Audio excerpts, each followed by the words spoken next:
Welcome to Green and Gold FC. I am joined by a bunch of guests from different NPLs around Australia. We are about to start NPL season for 2026. And I'd like to just go around to each of you and just have you introduce yourself and tell us why your NPL is one of the funnest to watch. Let's start with Peter. Why don't you introduce yourself? Uh, Hi, my name's Peter Tsekenis. I'm the head coach of Marconi Stallions. Um, our NPL's quite strong. We have a lot of historic clubs in the competition, and they're always very ambitious. So the standards are quite to a high level, and we compete at a good level, as we've shown in the championship. And next, why don't you introduce yourself, Mike? Thank you, Graham. Yes, so I'm Mike. I'm just a South Melbourne fan. I'm in a scene company today, so I'm not really involved directly with any club, but a very, very big fan of football and also the NPL Victoria, which I think, if we look at recent results, if we look at Australian Championship, Australia Cup results, has shown that it's a very, very strong NPL. I'm not going to say by far it's impossible to overcome because, as Peter mentioned, for example, in New South Wales, very, very strong clubs.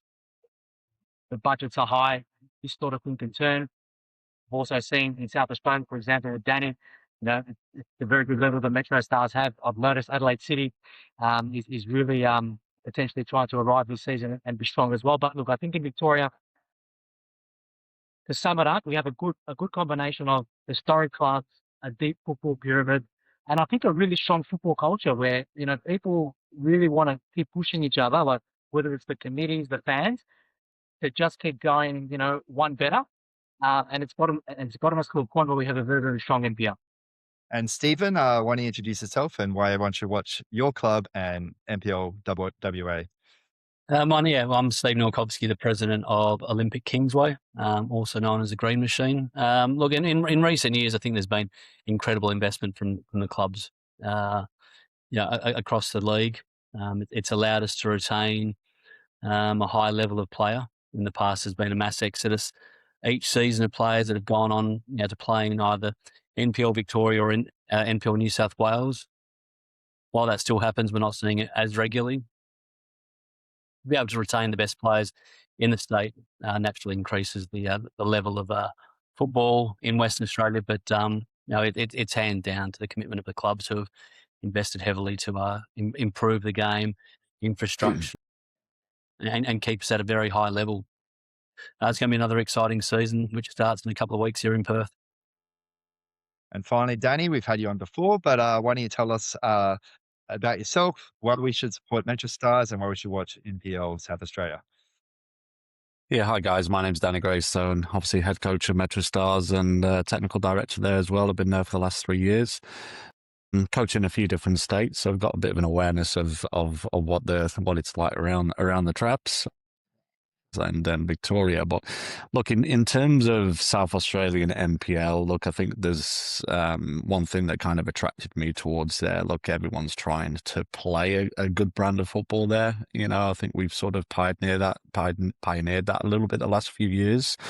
And a lot of good young players here. I think similar to what's happening in WA now, we're not seeing that mass exodus of players now out of the state to Victoria and Sydney because, clubs like ourselves, Adelaide City and Campbelltown are creating an environment where, the players can go onto the A-League through that environment.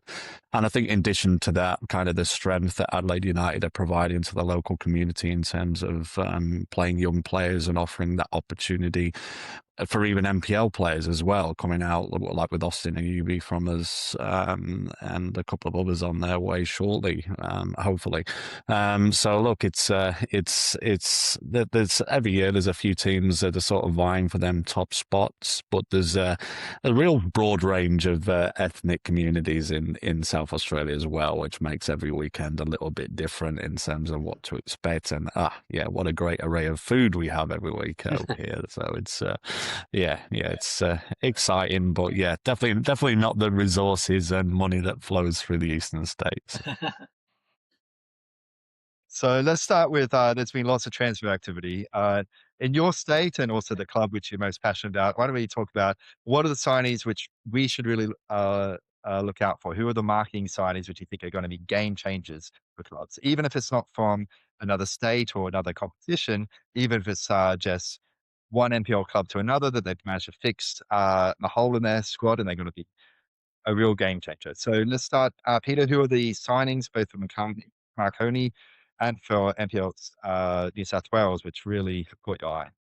Yeah, we've had a bit of a change. We've lost a few players to the OFC, and one overseas, so we've had to sort of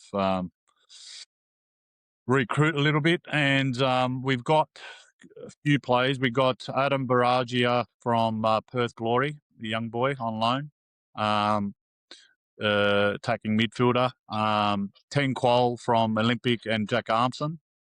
They're three boys that I think have probably strengthened our squad. In terms of the competition, the Player of the Year, Nicholas Olsen, signed from Wollongong to Sutherland. Sutherland look like a splurge in investing and really have high ambitions to do well in the next 3 years. So I think that's a key signing for any team, having the Player of the Year being signed. So that's us. And what about NPL Victoria? Oh, look, I think I'll mention two clubs, and I would say probably the club that stands out is Preston, and I'm really curious to also get Peter and Danny's insight into this, because obviously Preston made a preliminary final last year. Obviously, it's well documented, their rise, the large crowds that they get. Obviously they have great support of their community, their sponsors, and they brought over Zoran Markovski, obviously, who at Avondale, built pretty strong teams. And don't get me wrong, like Preston has signed some amazing players who didn't come from Avondale.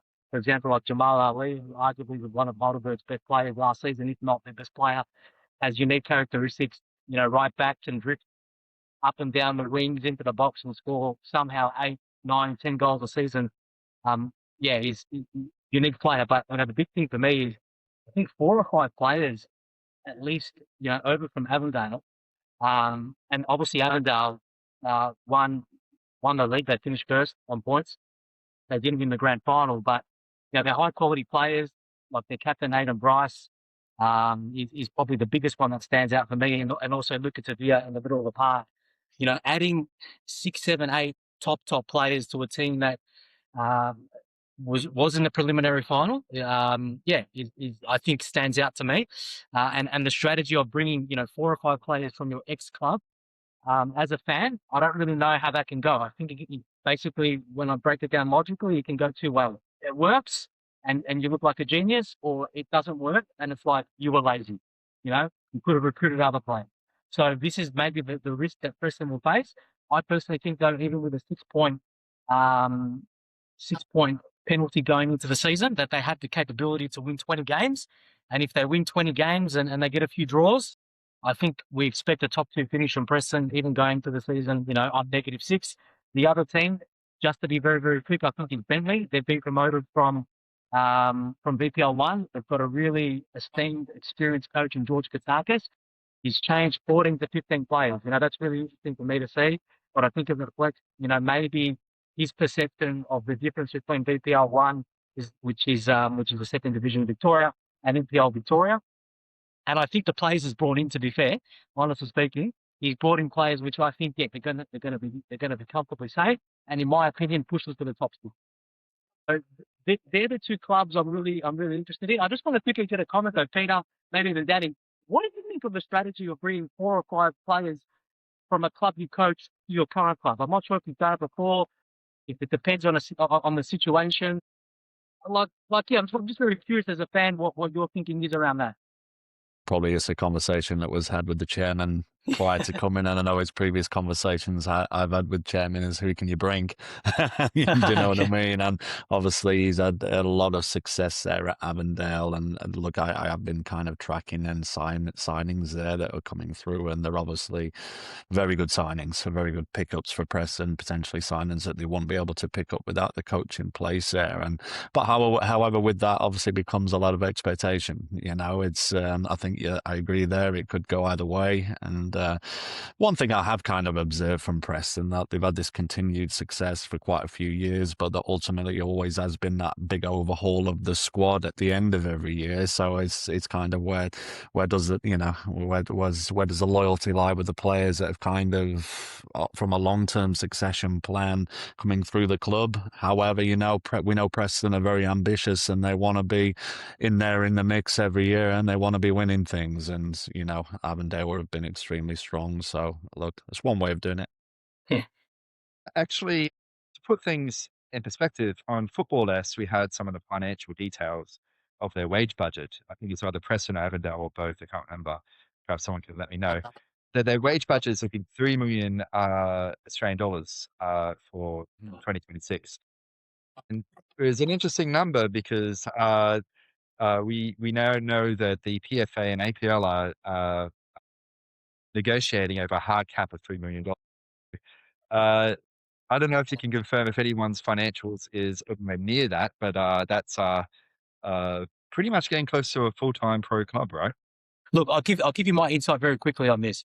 Maybe $3 million, it seems very high for me. Maybe it's their total football, the football department budget. You know, including coaches, strength and conditioning, maybe even some full-time staff. Because look, I would say in NPL Victoria, I would say, teams pushing in the top six, obviously good coaching, well-drilled teams aside, if we're just looking at it from a budget perspective, I think to be competitive, you probably need anywhere between $700,000 to $1 million for a squad, right? Just to be in the top six, in my opinion. That's good coaching aside, right? You could have a good coach and you can beat them. That's my understanding. So when you say $3 million, I'm thinking, look, no, but if you talk about the entire football operations of a club like Avondale, they've got full-time staff, they've got well-paid coaches, they've got strength and conditioning. They've even launched, for example, like a strength and conditioning program, holistic program across the club.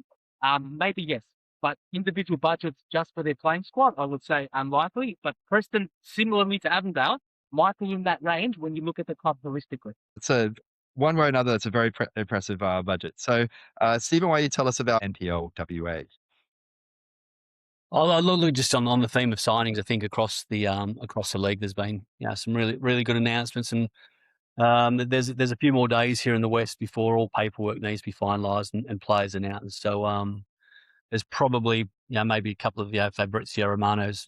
Here we go in the next 4 or 5 days here in WA. I think there's some significant signings to come into the league.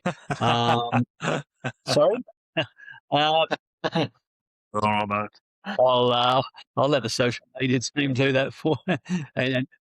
Look, we're thrilled to have Jack Clisby back in West Australia and wearing green. He's going to be an incredible addition to our side. Rob Harker also comes into our lineup. Mike, you may be familiar with him. Yeah, from Sheer. The back end of last season with Hume. So he's going to create a potent striking force with Liam Boland, who for a 34-year-old just looks in incredible condition. So hopefully there's another chapter for him in the Australia Cup, and he can add to that record of goals that he just keeps contributing to each year. But no, it's going to be a big couple of days, I think, here in Perth. So I just stay tuned to those social pages. Yeah, it's a nice time for football that these players want to play here in WA. In terms of what Mike was saying, $3 million in terms of players' wages does sound excessive. So I would back up what Mike has said. It's probably more a football budget with some full-time staff, coaches, etc., as opposed to playing wages. There's great wealth on the East Coast. We know that, but that's A-League money, really, isn't it? When outside of marquee players, etc. So Yeah, I'll follow that up on the forum and see if we can get some contacts to confirm or deny that. Annie, can you tell us which signings that have really caught your eye in NPL South Australia as well as for you? Yeah, look, to be honest, a lot of the clubs have kept their cards kind of close to their chest. Our transfer window runs up until February the 14th, I believe. So everyone's been quite quiet. Probably the only two teams that made a bit of movement are Adelaide City, bringing in Don Costanzo, which was probably the worst kept secret ever, because we knew he was coming over before the championship, because obviously his dad's in as football director at Adelaide City. Great addition for them. You know, they'll be stronger again this year. Campbelltown have signed a couple of the local players. We brought in one, two. I had to write them down just to make sure I remembered them all. So look, we've definitely gone out to try and strengthen. We want to be sort of fighting on all fronts this year, and when we get to that championship, if we get to the Australian Championship, we sort of understood we need to sort of get ahead on that and be stronger. Nick Abidi, we've signed from Adelaide City. Jesse Francesca, who was the captain from Modbury. We've actually pulled over a young left back from Victoria, who was playing in the NPL 2 there. Samuel Vizzi. He was a left back at Brunswick. Exciting young player. We also, if you can't beat them, join him. Signed the striker who scored against us in the grand final, Andre Carl from Croydon, he's a very, very experienced, exceptional striker. We've also picked up a few lads from Raiders. So Vinny Barbaro, the goalkeeper, Donny Nyankuru, who played for us in the championship, and Noah Blazeka, who actually moved over and played for Sydney United in the championship. He's been a great addition to us. And the last one, probably a bit of that's only happened in the last 24 hours, but we've just brought over a Japanese attacking midfielder who's turned up. Very, very good player, so we're quite excited to have him on board. And if you want a bit of a scoop on the Avondale budget, I have got one. Okay, please. Is it 3 million? It is, yeah. So it was funny it came up with that. My assistant actually bumped into one of their members of staff whilst he was away over Christmas over on the East Coast, who used to work with us at Melbourne Victory, and he confirmed it was a 3 million player budget. Player budget. Player budget. Okay.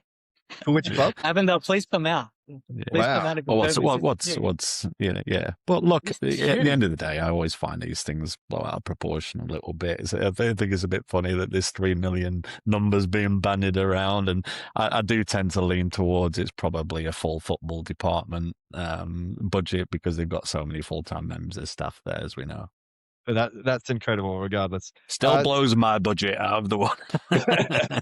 So I always get excited about rising stars and rising players. So can you tell us any player who's a young player that you think is going to really go on to bigger and better things this season and perhaps in their career? So I want to make a cutoff on what counts as a young player. So they have to be born January 1st, 2006 or later. Let's go in order. Let's start with Steven. I may be slightly over the dates, but we picked up two players from Perth Glory NPL. Will Thurston, who's a winger, got a lot of pace, and Noah, who plays in the centre of the park. They're both going to be great additions to our squad. They've shown a lot of great promise early on in the pre-season. In terms of younger players who brought into the club, I think they'll be the two that will certainly stand out. And then we still got something relatively young at the age. I think Tyler's 23. Tyler Garner, who plays really anywhere across the park. So he continues to flourish and be a great member of our squad through his versatility. So we'll have a few that no doubt will catch the attention of the East Coast, and they'll come in for offers at the end of the season, and we would have done our job with the football pyramid again, pushing players onto NPL Victoria and New South Wales. So we had two that just left us in off season, which was Labib and Lars, who have gone to NPL Victorian sides, and they're going to be great additions for the competition there in Victoria. Joe Knowles was a little bit older the year before, but he's someone that's also gone back there. So it continues to be a trend that players will have an opportunity, but hopefully that's hopefully they continue to stay with us in years to come. And what's happening in South Australia with some youth players, which you think are going to break out and go into bigger and better things? They're all playing for Adelaide United.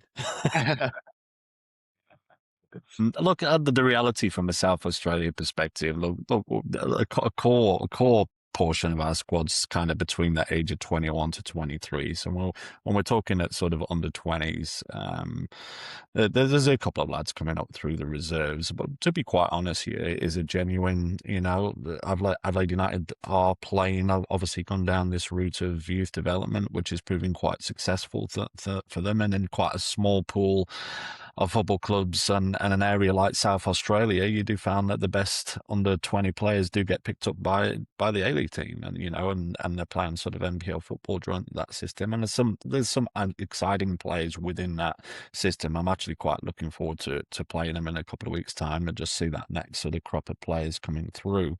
But no one that you won't have heard of, because they are involved with the A-League setup. In terms of local talent, at that sort of age, obviously that's probably a question for sort of mid-season, to be quite honest with you, because we're all not having to obviously, but we want to blood these under 20s. So I'm sure there's some decent talents around South Australia that aren't in the Adelaide United system, which will crop up. And what about Victoria? Any young players really catch your eye? Look, it's an interesting one, because I think, with young players, we're at a point where we don't really scope the players coming into a season that well until, we see them in the season. Like last year, we had Dragicevic at St Albans, who, phenomenal at 17, bossing games, scoring goals. Personally, I think he made the wrong decision, unless he's going to play regularly, to move to Melbourne Victory. Given how well he was doing with NPL Victoria at 17, in, like a mid-table team. So, he isn't someone that, unless you're in the know, unless you maybe you knew of him, Byron over the pattern, I think it came from Melbourne City, to make that prediction is difficult. But from the players that I've seen, and look, he already arrived. He showed himself, I think, in the Australian Championship, is Marcus Humbert at Heidelberg. I've never seen a player like transition. He's playing BPL 1. I know he's in an academy system. I know Melbourne City probably has the best academy. I don't know what that really means, but it sort of seems that way from my perspective. And his transition from, BPL 1 into Heidelberg was just unbelievable. Because, Heidelberg's like one of the best teams in Australia, A-League or not. And, he's in the midfield, he's scoring a goal, he's boss on the game, box to box like Steven Gerrard. So I'm saying he'll probably go to the next level, maybe this year. And maybe he can skip the A-League. Maybe he can try his luck in Asia, or maybe he can try his luck in Europe.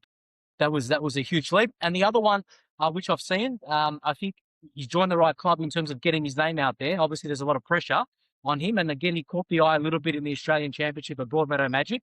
He joined South Melbourne, and that's Aaron Cox. Now, I've seen him a bit in the OFC Pro League. Seems very difficult to contain in wide positions. Like may not have that many tricks up his sleeve, but very powerful. Gets to the byline, crosses it in with good quality. I think can also play up top if needed. So he's another player I'd say, which I've seen. If he does well in a South Melbourne shirt, it wouldn't surprise me. But if he does also well in a South Melbourne shirt, it's probably going to be good for his career. So I'll say those two. And finally, in New South Wales, are there any young players which are really catch your eye? Do you think you're going to have a breakout season? Look, there's a lot of good talent in a lot of clubs. In regards to, and I don't know them that well, so I can't really comment, but I have seen them a little bit. But in terms of our club, we've got some exciting young players coming through, which I'll keep under wraps. But the one I will mention,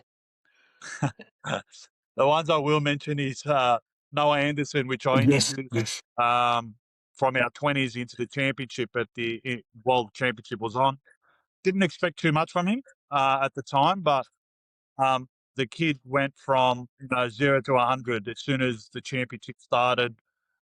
He just took to it, fish in water, and he's impressing me every single week. So I still see a lot more improvement in him, and that's a scary thought, to be honest. Wow. So I just want to talk about some of the incentives for playing young players in the NPL. because something is maybe some of our A-League audience don't know too much. So I know in some of the leagues in Europe, if you're going below the EPL, if you're going, sorry, Danish league or Swiss league, you often see players who are very young, who are below the level, and they'll play them, even if they're not the best players that they have in that position, because they know that they're going to sell the player, get some money for that, and that money can be used to strengthen other positions. And then, the average quality is what is still going up, and that could be a strategy a lot of clubs will use. But I believe it's very, very hard with our current system for NPL clubs to use that sort of strategy and play youth uh, uh, early and give that early exposure because of some of the incentives. Can you take us through some of the incentives? I believe Danny Graystone and Peter Tsekenis had some things to say about that. So maybe we'll start with Danny. Can you tell us about some of the incentives to play young players in the NPL system? Obviously, the player roster principles that have been put in place for 2026, I think, are the same across the states. So we're looking at 6 players who have to be under 23, 3 of them homegrown, and 3 players under 20, with 3 and 1 of 23s and under 20s being on the matchday team sheet as well. And none of them can be the goalkeeper. And of course, we still have this visa ruling in place where you can't have a visa goalkeeper, and you can only have 3 visa players as well. So there's a lot of effort being put into sort of pushing, sort of giving them opportunities for youth players to sort of come through. I think probably the difficult thing for me from, when you sit down and have conversations with chairman about the investment in youth development within this country is what is the outcome for the NPL clubs when there's no transfer system in place?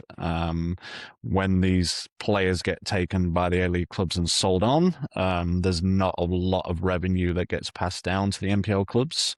So I feel it's potentially sort of a false sort of system that's kind of being put into place that doesn't really solve the key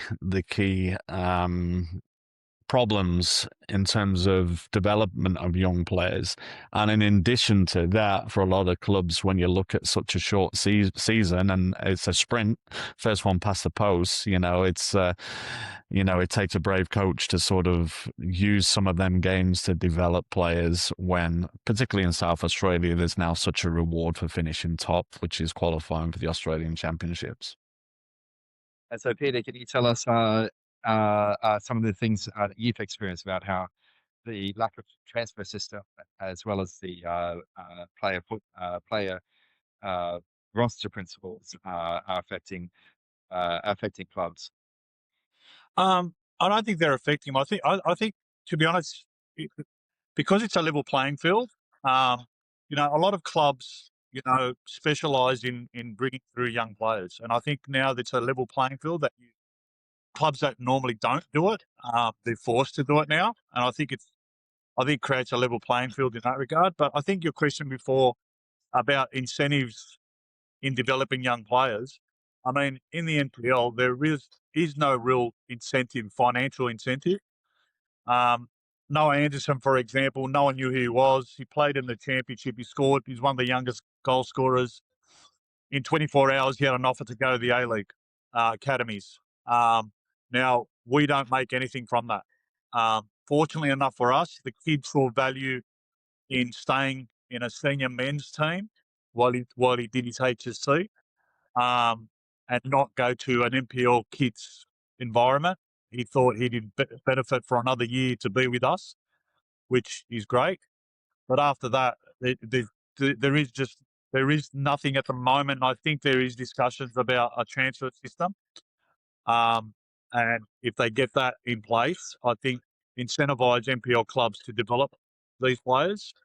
I think that only then financially we could be rewarded. But at the moment, it's just a badge of honour. It's just, all I could say is, hey, I helped, Noah Anderson, gave him the stage or a stepping stone to go on to bigger and better things. It's a badge of honour for us at the moment. So next one asks, which team do you fear the most? Because I don't want to ask who's going to win, because we're also our own club. So I want to say, okay, starting with Steven, which team do you fear the most? to take points off you to win top spot in your league? I know you always have to respect the current champions. And that Bayswater City were outstanding. Last year in the NPL, and they carried that form through to the Australian Championship. So they'll start the season as favourites, rightly so this season. Red Star have been consistent for a long period of time. And Perth Glory have improved significantly in the NPL. Yes, especially last year with Joe at the helm, coaching them.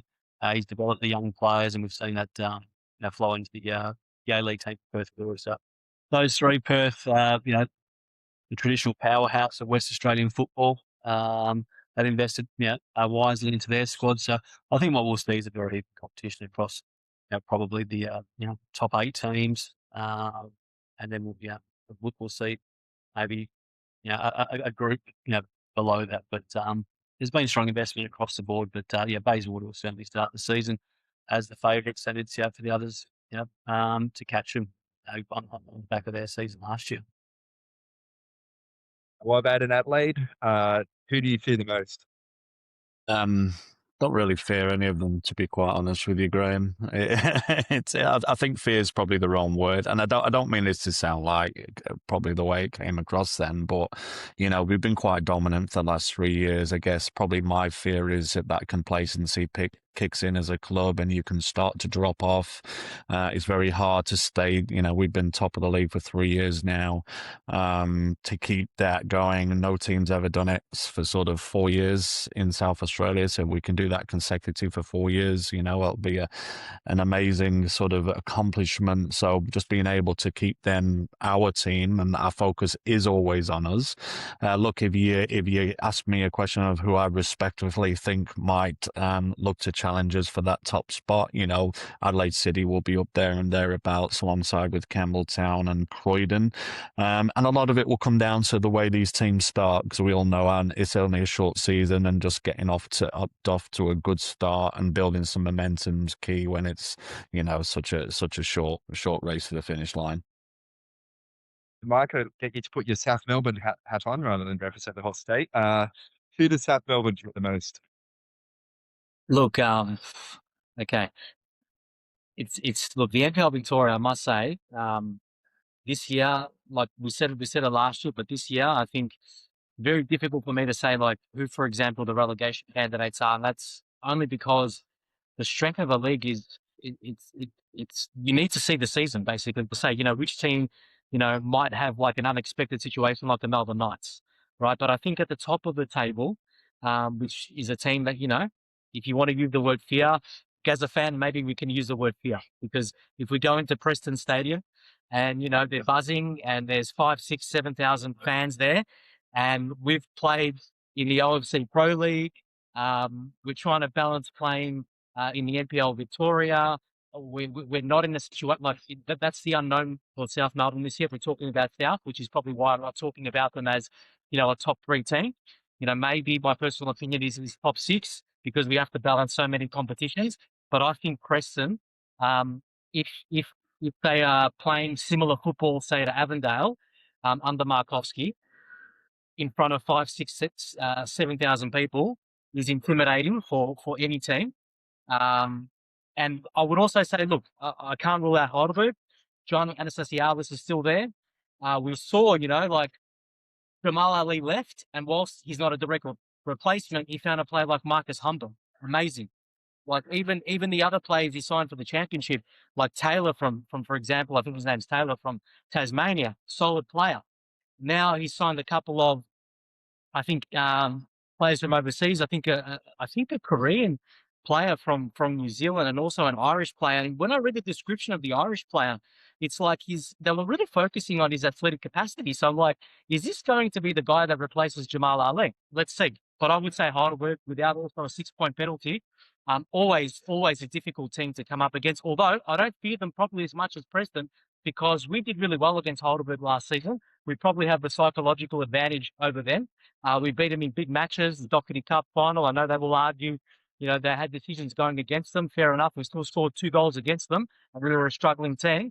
And obviously we beat them in the Australian Championship semi-finals as well. So if I was to weigh it up, I would say, yeah, Preston is a team I would fear in front of 7,000 fans if they're playing like Avondale has played under Markovski previously.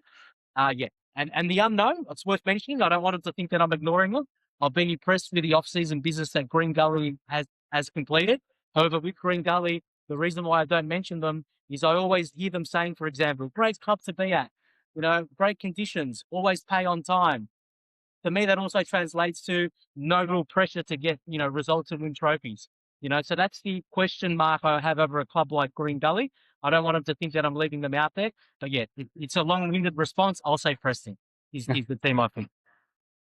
And finally, who does Marconi fear? Yeah, I think fear is the wrong word. I think Danny said it right. The only team I fear is ourselves, mate. If we don't turn up, that's the only fear I have. But in terms of there's been a lot of top clubs in the NPL, New South Wales NPL, have made a lot of changes.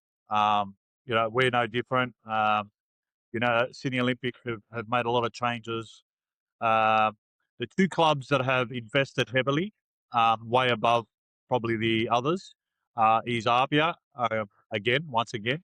And you see their squad, they're quite stacked and they pretty much want a player, they can get him.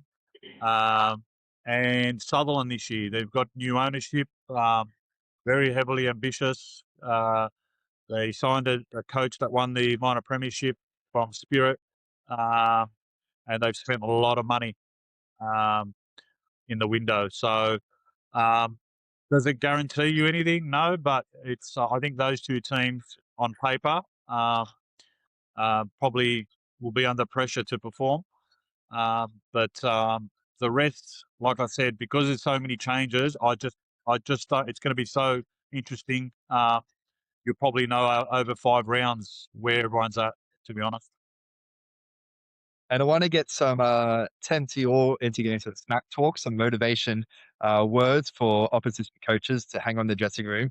So I'm going to ask who's going to get relegated, and I'm going to put it this way: which team is a layup? So Steven. Oh, I'm not sure if we go down this path. No, really, respectfully to everyone understanding it's a question any of us can answer, to be fair. Yeah, you need so many things to go to work with throughout the course of the year. We've been in that position ourselves, and it's not a nice position for any club, especially at these levels where there's so many volunteers that help an organisation throughout the course of the year. So, respectfully, we'll sit out any response to that, and wish everyone a really positive and great season in 26. What about Danny? Who's the layup? What do you mean by layup? I don't know if you saw the video of. I think it's a basketball term for something really, really easy. The easy team. But the US were smack talking the Australian team where they drew the Australian team at the World Cup draw and said that we're a layup. So that's the context for the don't know. So who's the easy beats? Who's going to get relegated? Oh, easy beats. Okay, right. Look, I'm obviously not going to provide any coaches with motivational talks, but look, it's very hard. I think every coach goes into the season and looks at the two teams that came up. I think the difference between the State League One and the NPL in South Australia is quite big, so it can be quite difficult to bridge that gap. However, one of them clubs is West Adelaide. They've invested heavily and they'll have their eyes set on cementing their spot in the NPL, if not pushing for honours this year. So they definitely obviously will be a club that are in and about the top 6. Probably, look, State Lions are a team that have sort of been up and down over the last few years. Whether they can get any consistency together, I've not really seen any recruitment from them during the off season. I may have missed it, but look, it's always difficult for a club like that, just in the geographic location they're at, to stay within the competition. And probably the only one, and not so much easy beats, and I think they would agree themselves, Para Hills, who stayed up against us on the last game of the season. We were we were 4-2 up in the 91st minute and ended up drawing that last game 4-4. But I think the key for them is the outs that they've had this year. There's 3 very, very influential players that they had last year that have left the club. And look, I've not seen sort of players come in that's going to be able to replace that quality. So look, there's going to be a challenge for them clubs to stay in the competition. Definitely. So, but yeah, look, anyone's on their day, as you know, in this competition. It's one thing we've learned, and Peter's probably the same. You know, when you're near the top, everyone raises their game against you week in, week out. So, there's definitely no easy beats. You've got to earn every point. Okay, so Michael used an older reference to give motivation. Which team does South Melbourne have a fine right to beat? Look, Get relegated. in the NPL, look, it's a bit easier for me because I'm not a coach, right? So I can, but maybe, I don't know, if a coach will say, this fan said this about us, so let's beat Melbourne because of that. Unlikely, but you never know. But look, honestly speaking, the NPL Victoria this season, if you look down his methodology of teams that have come up, Bentley and Caroline Springs, George Cross, I expect both of them absolutely to stay up. They have the expectation to stay up. They have the budget. They have experienced coaches. They've got good squads. I expect them to stay up. I would lean towards Melbourne City because the academy teams traditionally, it's been twice now from memory, Melbourne Victory's been in the NPL Victoria won twice and they've been relegated. Not saying it's guaranteed for Melbourne City. I personally want it to be Melbourne City because I don't like, just my personal preference, I don't like the academy teams playing in the highest level of the state. Even though you could argue it's good for the football system, but I don't know. I personally don't like it because then inevitably, how many of those players, for example, end up playing for the first team? They get redistributed back into the NPL one anyway, right? So, I would lean towards them because they're inexperienced. They're coming into immense competition that is at a good level, that has some teams, with runs on the board that have beat A-League opposition, very, very big budgets. Fans, like some atmospheres will be difficult for them to handle. So I would say most probably I would not that they're going to be easy beats because I believe there's no easy beats in the NPL Victoria, but I would say they would probably be the favourites to go down. In the past, I would have said Altona Magic, for example, last season. I will not say it again this season because Goran Lozanovsky, in my opinion, has proven multiple times that on a low budget, he can find players that can do the job. Inevitably, he loses those players. We saw Buljuarch, he went from Altona Magic to the best striker in the NPL Victoria, arguably outside of the A-League,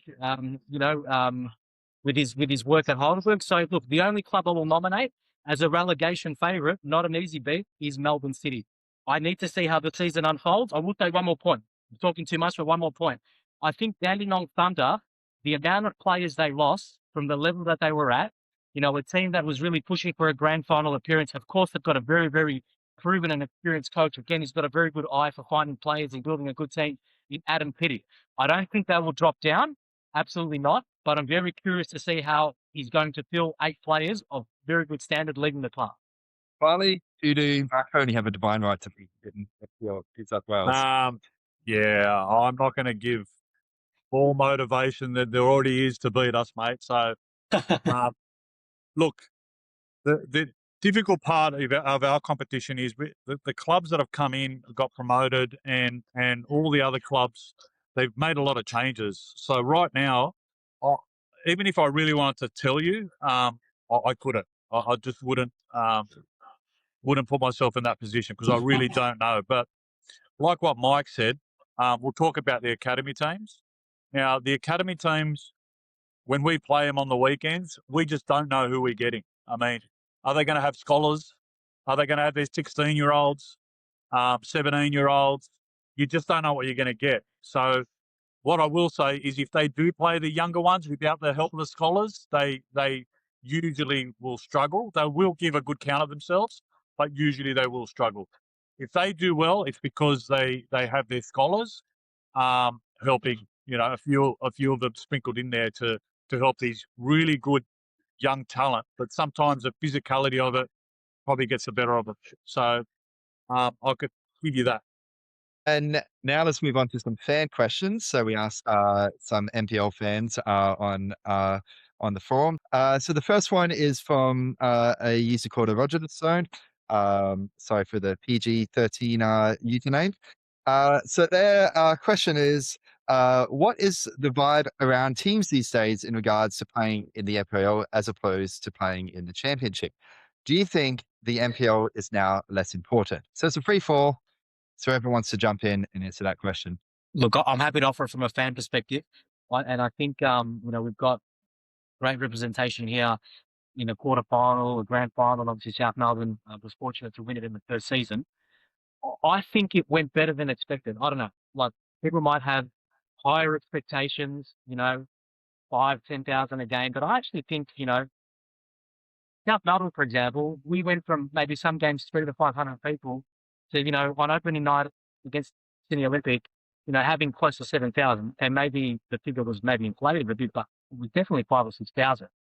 I think against Marconi, I know the crowd was 4,700. I heard many people got in for free. I reckon the crowd was about 5,500, 6,000 people. My personal opinion, having been to Highlands ground for a while in the grand final, interstate plus. So I think that, and the level of football, we see players like Ali Ogwa, we see Ollie Laval, they're going into the A-League and they're scoring immediately. So I'm starting to think also, and the coverage of SBS and on social media was, I felt, next level compared to the NPL. So I actually think it created a big enough sort of buzz and a large enough carrot to really make clubs want to strive to finish first. And hopefully that means that the NPL competition benefit from more competitiveness, more investment, more professionalism. That would be my comment. But I think it is my view as a fan. I consider, maybe because I had a different experience being a South Melbourne fan and we won it. But my view was, it's a level above what I was seeing on the field, and also what I was feeling in the stands and what I was seeing in football media. It was something else. I think the championship definitely gave a platform for the players to show themselves on the national stage. And as Mike said, there was players that now have been noticed and moved on to the A-League or bigger and better things. It's the clubs now know that they need to raise the bar, even the ones watching. If you want to be part of it, you need to raise the bar. I know internally at Marconi, they understand what they need to do and what else they need to do and how they can improve. So they've, self-assessed themselves during the championship and the NPL. And us as coaches, there's no doubt that it's a great challenge for us going to play different teams, different styles, different coaches that we don't normally get exposed to. And it ups our game as well. I mean, it makes us better as coaches. So overall, I think the championship is a great addition to the NPL. So next questions are from username Monoethnic Social Club. And so first to South Melbourne, Mike, he just asked you to meet up with him in the Avondale game. But Sure. But for Danny Graystone, he asks, what did your playing group and committee take away from the whole experience of the championship as different to the Australian Cup? You guys have travelled as a club before. What was different or the same about this? And would you push yourself to compete again? Yeah, I think it sort of leads it back into the previous question as well. Look, I think there was a different feel for the Australian Championship. I think everyone who was involved with that competition, whether it be a player, coach, or committee member or a supporter, there was definitely something about that competition that was quite unique. It's something that we went away from, and sort of the difficulty, I think, for a club like MetroStars in South Australia is we don't have that regular level of competition every week at that highest standard. So to raise it took us a few games to get going within it, to raise our standards sort of week in, week out. Look, we came away realizing that, if we want to be regulars within that competition, we have to strengthen not only on the field, but probably most importantly off the field in terms of fan engagement. I think we came away from that tournament thinking there's more that we could have done as a club to start that competition better from a supporter perspective. However, look, we're not that well liked club in South Australia because we have been so dominant for the last few years. But I think by the end of it, definitely the local community started to get a bit more on board with it, and I think there's definitely clubs that are now chomping at the bit to be part of it. But from a coach's perspective, like that's the unique, like Peter was saying, just the challenges that we had in that competition, playing against different brands of football, like going from a Bayswater to a Sydney United and then to Apia the next week it offers very, very different challenges, and it's definitely somewhere where coaches can sort of sharpen their tools if we're going to bridge that gap as coaches from NPL to A-League. And so the question for Peter Tsekenis is a bunch of trash talk. I guess he's a South Melbourne fan. So I already asked one of them. So he asked, does it still hurt 2 months later? Does it hurt? Yeah. No, not really. Our poor first 20 minutes cost us. It's true. And maybe if they allowed the goal just before half time, it could have been a different story. But no, we'll cop it on the chin. They got us early, which was their plan. It took us a while to get going, and chasing a 2-goal lead in Melbourne with their fans was a difficult task. But yeah, what are your thoughts on the goal that crossed the line, mate? I'll show you a photo if you want. Is that to me or is that to Graham? To everybody. To you in particular, because you got a big smile on your face. I could not believe Lopez could make that sort of an error, right? I just could not believe it. Yeah. To the point where it's like, it can't be a goal because, like, how can he make that sort of an error? Like, yeah. And then, we were fortunate that I guess when it went to the replay, you can't be 100% sure that it's him, but it's one of those where when you see it to the naked eye, it and his body reaction kind of looks like maybe it was in for a split second, that's probably.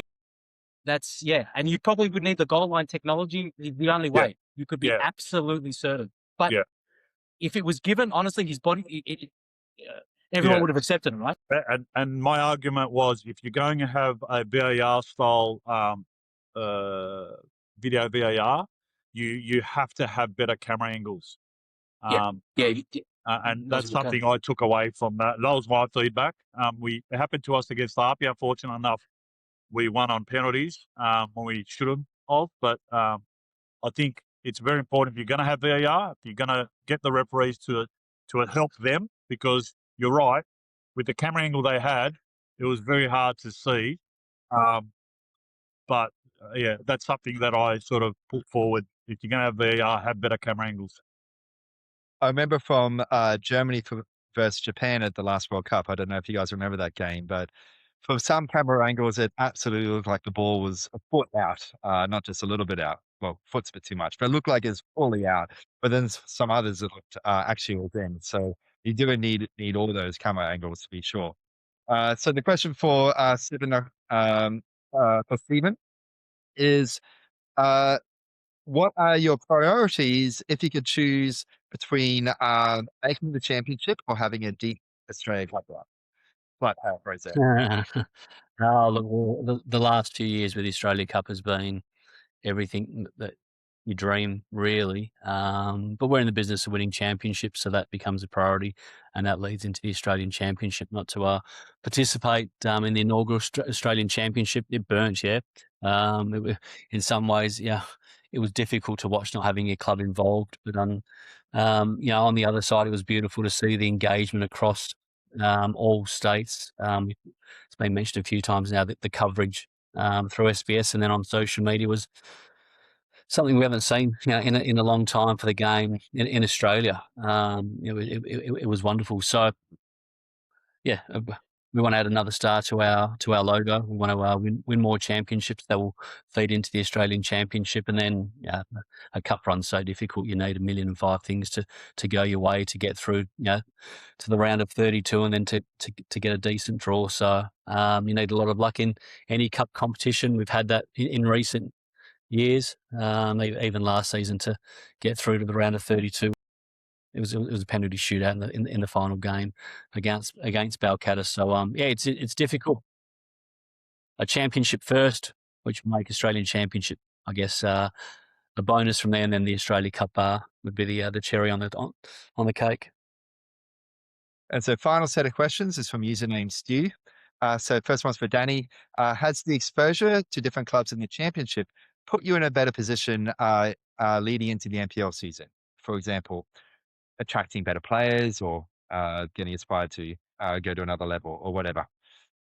Yeah, definitely, without doubt.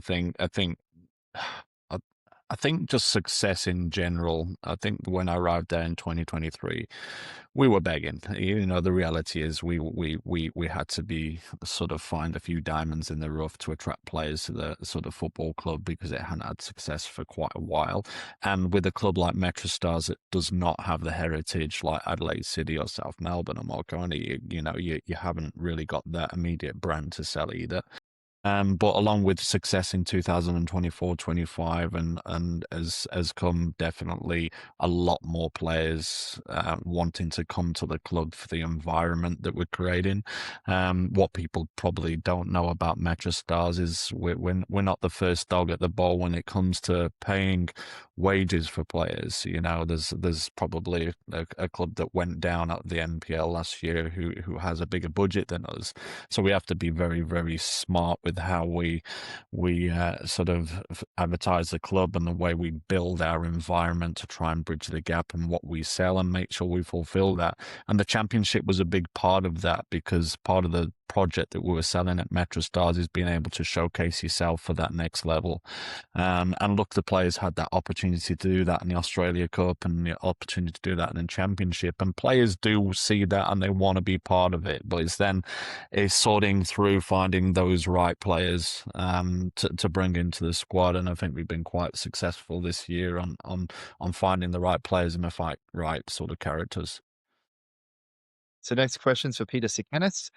Did the interest and exposure from this format of the championship make the club more confident that a full home and away league would be sustainable? And secondly, how did the players and coaching staff benefit from having experience at the national level? Yeah, I think I mentioned about the experience for the players and the coaching staff. In terms of a standalone competition, I think now that they've sort of seen a snapshot of what is possible, I think the club is definitely all for it. I think they would be full steam ahead. I think they do things obviously a little bit differently. There's a lot of questions that need to be answered before we get to that point. Like, do we still have an NPL team? What does that look like? So that's an added expense. Is it like an academy team? But then, if you have an academy team, if you develop players, is there compensation? So all these things need to be sorted. If those are answered, then the clubs definitely have the capacity to be involved and do very well in a standalone competition. And final question for Steven Nelkovski. The atmosphere at the ground in your win against Melbourne Victory in the Australian Cup was amazing. What does a game like that do for the aspirations of the club, particularly your ambitions for this season? You just want to replicate it. It was one of the best nights of my life. An evening like that inspires a generation of children. It was just beautiful. So and then you wish all clubs could experience that. That's everything that's great about our game. We want to continue to bring those great nights to Olympic Stadium. We want to continue to and inspire children that there's pathways, at at our club level to go through into the first team and to play against the best teams in Australia, or to to progress into other academies and to the higher level. So it was an evening I'll never forget. I'm lucky enough. I've got a young son who's 6, and he was alongside me. We experienced it together, and he was running onto the field with me when Liam Bolden was scoring, and et cetera, and I'll cherish those moments for the rest of my life. So if everyone that was there, it was one of those nights where they'll remember for decades, and they will say, I was there when Olympic Kingsway beat Melbourne Victory. And I guess it's just you hope that you can do it again and have even more people there. We've got a lot more investment into the venue this year, so we'll be able to cater for an even bigger crowd. So hopefully something magical can happen again mid-year around late July. So thank you so much for joining us, Mike, Peter, Danny, and Steven. And those at home, if you have any comments, please join us on the forum, greenandgoldfc.com. We're also on Twitter, Spotify, Apple, and YouTube. Please hit that like and subscribe button. It really does help us out. Until next time, that's all we have time for. It's bye for now.